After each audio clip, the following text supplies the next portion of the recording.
Every game project answers one question before almost any other. When does it ship? Pick a date, put it on a poster, work backward from it. This one refused to answer. On July 13th, 2026, the ship date came off the plan. Not slipped, not missed, removed, on purpose, while everything was healthy. The phases on the roadmap stopped being calendar dates and became a sequence. This, then this, then this. Each one done when it's genuinely done, and not one day before. This episode is about a choice most game projects never make deliberately, refusing to set a ship date, and why that protects the game instead of endangering it. It's worth saying why a date is the default, because it isn't laziness. Every independent game faces the same chicken and egg problem. You need the game to prove people want it, and you need time to build the game. A deadline is how projects normally force their own hand, a fixed point in the future that everything downstream hangs off, the thing that keeps a long build from wandering. So a date does real work, but a date owed to other people does something else too. The cautionary tales in this corner of gaming mostly aren't games that ran out of ideas. They're games that shipped shallow, pushed out early, before their systems were ready, because a clock was running that somebody else was watching.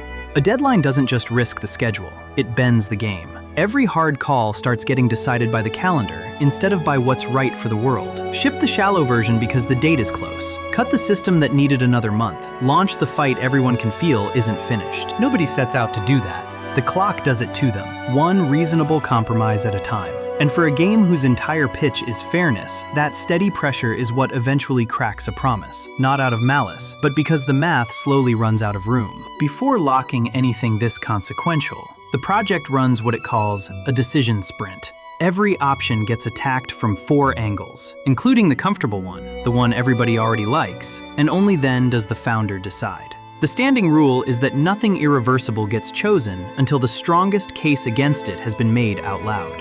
This sprint took the deadline apart, and the finding was uncomfortable. The reassuring thing about a date, that it forces progress, is exactly the thing that endangers a game built on trust. A clock owed to strangers would have forced Darkerlight out the door before its systems were ready, and left a trail of promises with dates attached, owed forever. There was a sharper observation underneath it too. The reflex is to treat a deadline as the thing that keeps a project honest, the pressure that stops it forever. But honesty and haste aren't the same thing. A date pushes a project to move, and that's all it does. It says nothing about whether the thing being shipped is any good. Confuse the two, and you get the failure the genre is littered with, where motion gets mistaken for progress right up until launch day. The cautious recommendation was to keep the option open, decide later, from a position of strength. The founder read it and went further. The decision, locked July 13th, 2026. No ship date, ever. And no external clock of any kind.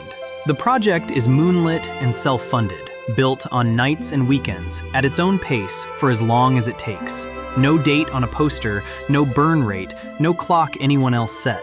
The project ships when a milestone genuinely resolves, and not before. The costs are genuinely small, a rounding error next to what a studio budget looks like, and less than the hobby costs to play, an open source engine and cloud services paid for out of pocket, mostly tools and cloud time. The reasoning goes one level deeper than comfort, and it's now written into the founding documents. Every never in Darkerlight's constitution, no cash shop, no pay to win, one subscription, is only as strong as the project's worst quarter. A project that must hit a date to survive will eventually break its promises to hit it. So we removed the worst quarter entirely. There's no date it can miss, and no outside pressure that can force it to break a promise, because there's nothing external forcing the pace at all. We chose freedom over a deadline, and that was the whole decision. Removing the deadline forced a better question. What does success even mean with no date to hit? The answer got written down the same day. Success is a self-sustaining game. Darkerlight pays for its own upkeep and stays alive and fair at whatever size it honestly earns. That's closer to cult scale than hypergrowth, big enough to keep running indefinitely and small enough that it never has to squeeze the people who show up. That quietly fixes the genre's oldest lie. Most online games are built to need growth, and a game that needs growth eventually starts strip mining its players to get it. A game built to need only its own upkeep can just be good at whatever size it honestly earns, instead of squeezing the people who showed up. The player's side stays exactly as simple as it sounds. One subscription, one price, the same game for everyone. Nothing else that touches power is ever sold. That's less a sales pitch than a structural fact. It's what removes the pressure to break the promise in the first place. Documentary honesty requires the other half, and the same July 13th entry that removed the deadline added it. A new line in the project's risk register, Risk 017, named the defining risk of the whole model. A deadline does one useful thing. It makes a project move. Take it away, and nothing external replaces it. No one waiting, no date on a poster, no money running out. A no-deadline project has one real risk: going quiet. Its one non-renewable resource is the will to keep going week after week, and we wrote that down in plain language instead of pretending otherwise. Slow is fine. Stalled is the failure. So here's the guard against it, and it's exactly what you're watching. Nothing here is claimed until it's shown working on camera. This series ships an episode when a real milestone resolves. Never on a calendar, never as filler, which makes progress public, checkable, and just a little bit owed. Silence has nowhere to hide when every episode is a receipt. It's a deliberately gentle forcing function, enough to make a stall visible, but nowhere near enough to bend the game the way a deadline would. And that ties straight back to the promises. Every dead MMO said no cash shop too. So on this channel, a promise isn't a promise until you've watched the system that makes it true. This episode is about the structure that removes the pressure to break them. The ones that follow show each guardrail running and passing.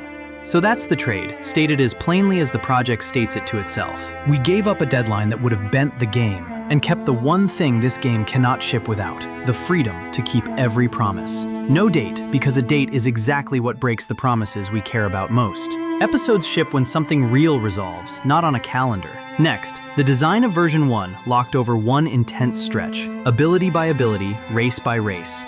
The game is Darkerlight. It is self-funded, moonlit, and in no hurry. This is the record of it being made.